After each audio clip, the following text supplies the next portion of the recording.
Alright guys, welcome back to the channel. I owe you an update on the 944. So here's a couple things that have been happening over the last 2 years on it.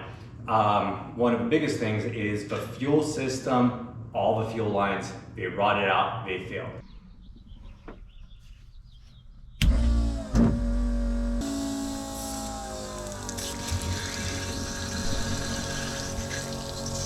So I'm in the process of replacing all the fuel lines, getting them back up to spec, replacing them with pt.1 lines that way they're compatible with the ethanol. So that's what's going on with that. I've been doing some body work on the hood itself, and then trying to get it finished up. And then right here we have the rear hatch. Been doing some work on it as well. Just to get it finished out, and that way I can start painting it and getting it done. Project car is never done, but you know, as done as can be for the time being.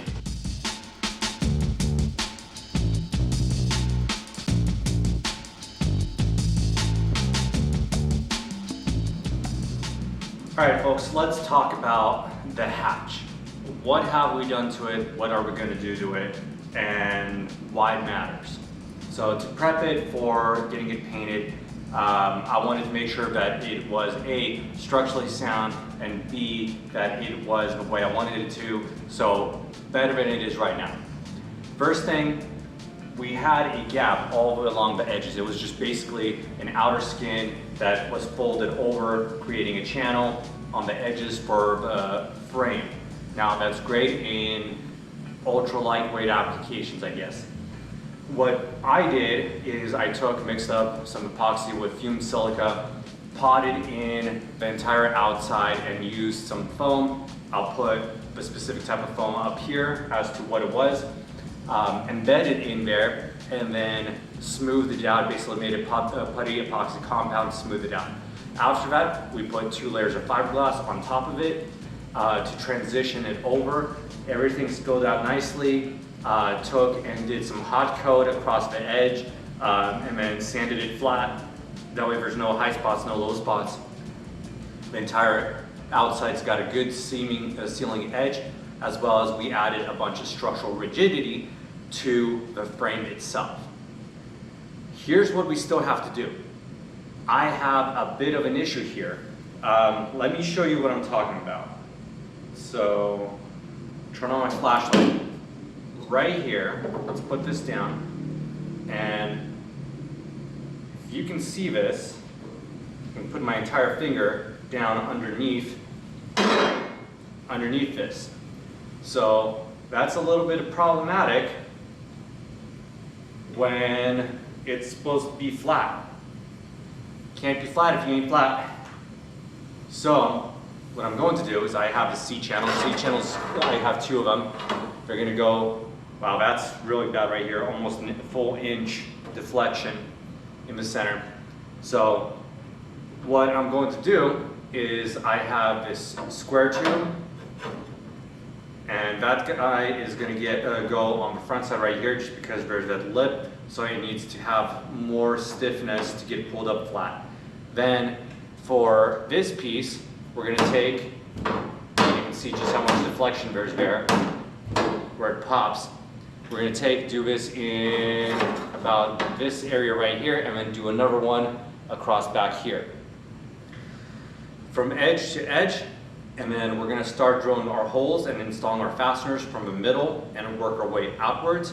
That way it takes and preloads it right here, and then it forces this entire section, as we're working from the middle outwards, to be pushed out where it's all linear and it's all blocked out and it's completely flat across the entire top deck.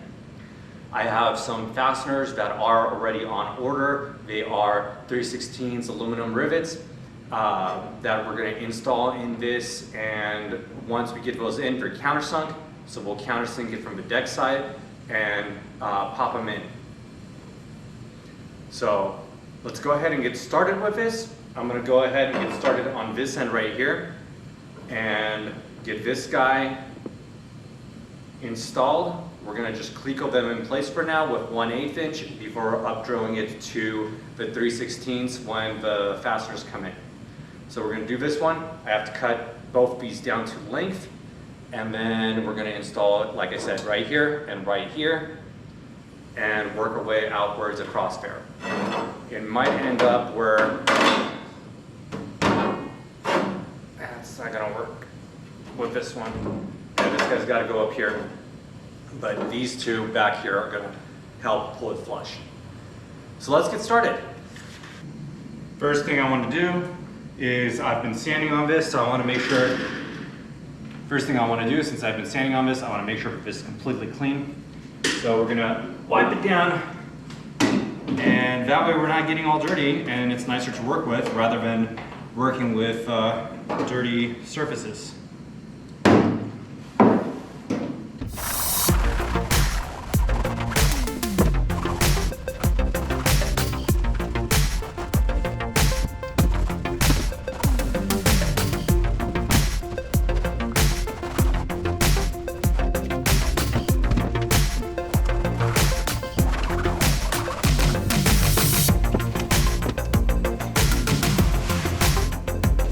Much better.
All right, well, as you guys can hear, there's still quite a bit of tension in there. So what I'm gonna do is I'm gonna take this, stick it out in the heat, and see if it'll normalize before we go any further.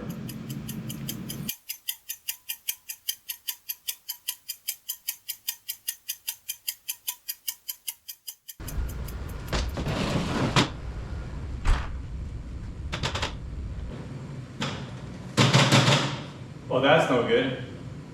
So gave it about a week out in the sun, soaking up the heat. It did not relax itself.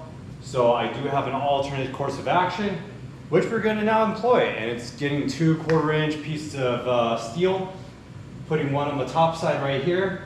And then we're gonna flip it over, and then we're gonna use the foam, the structural foam, to basically bond to it to provide a foam core structure that is going to flatten it out and retain it flat once we bond it, because we're going to clamp it between those 2 pieces of steel for the bonding process, and then overlay fiberglass over the top of it afterwards. So let's go ahead, pull all these clinkles off, get some adhesive, stick the top layer down, and then we'll flip it over and start working our bottom side.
This poly ISO is sold in Lowe's, and I needed to take film off, clean it off real good. So now we're going to go ahead and we're going to mix up some epoxy with the Cabosil, which is fumed silica.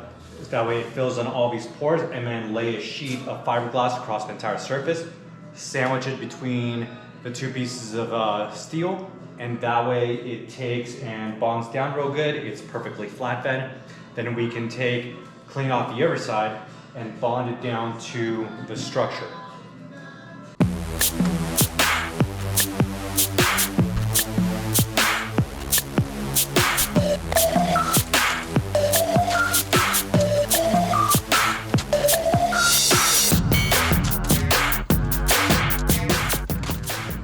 Alright, so we got this taped over with packing tape.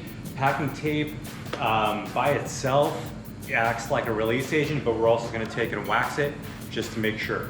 So toss on some wax, and then we'll go ahead and start glassing.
Let's go ahead and disbond this from the plate, and then we can take and bond it down to our hatch.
Alright, top layer, we're going to cut some of this chop strand, and with the chop strand, it'll create a good bonding mat like a scrim.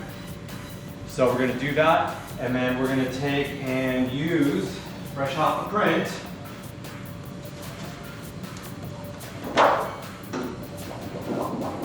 once it cools off, it'll just pop right off here.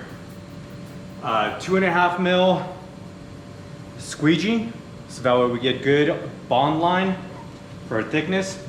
So once this cools off, it'll pop right off here, and we'll be able to use that.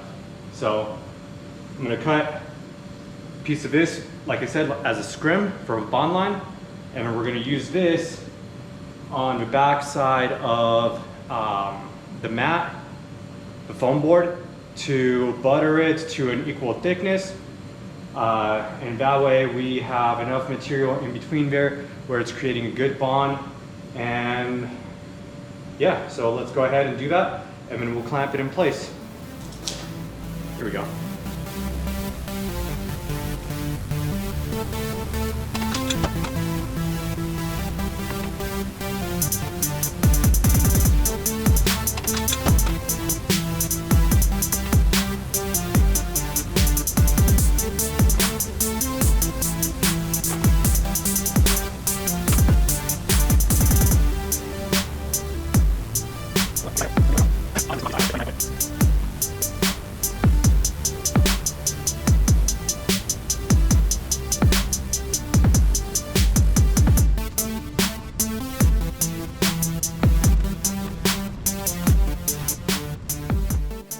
All right, we're gonna go ahead and let this cure up.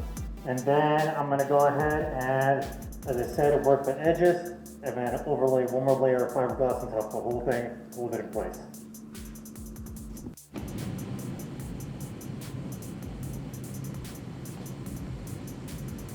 All right, so this has cured for about a week.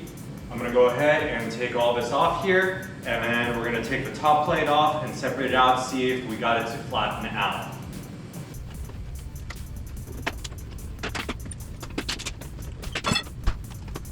So, first glance, this all back here looks smoother. There's a couple areas where it didn't go down all the way, but that's because we didn't have any pressure on it here. So we'll scrape those out, remove those. But overall, this whole back area looks a hell of a lot flatter. I'm gonna go ahead and flip it over and make sure if that holds true for the other side. And if it does, then we'll chamfer this at a 45 all the way around, except for a front side. We'll just round that over and then lay some fiberglass, tying it into the structure, encapsulating the foam. So I'm gonna flip it and validate. Okay.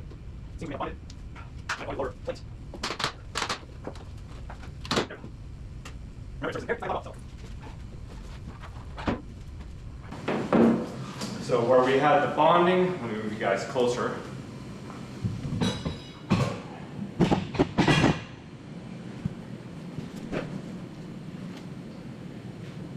Where we had the bonding is where we had those holes pre-drilled. So some of it leaked on through, but that's okay because now we got that completely filled in and we don't have to backfill those. General, this appears to be really flat now, a little bit of a curve on the edge lip. You can see it right here, that's a little thicker, but in the midsection looks a lot flatter. That's flat. That's flat. Like I said, a little bit of a taper off on the edges, which is good. On the front side here, still, oh, that's just the edges holding it up. So that's good.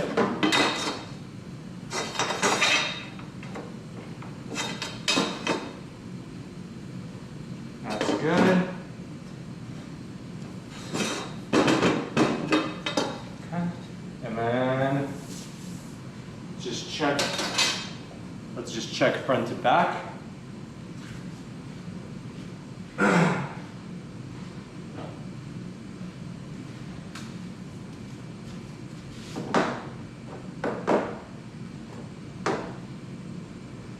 A little bit of a dip here, but this is all within, I think, sandable range.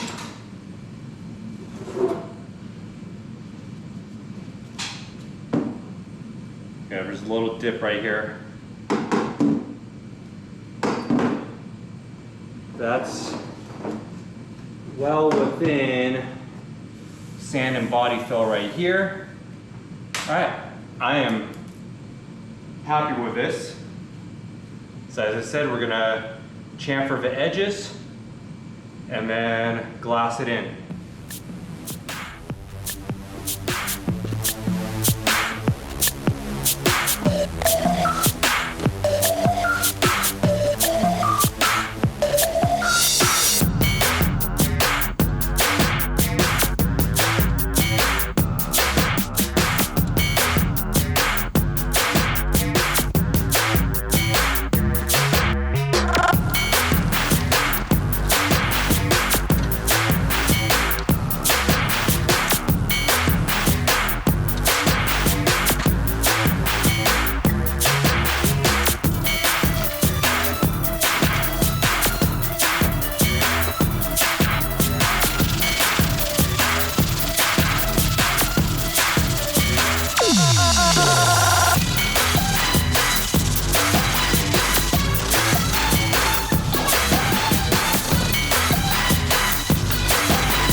leave this right here for now.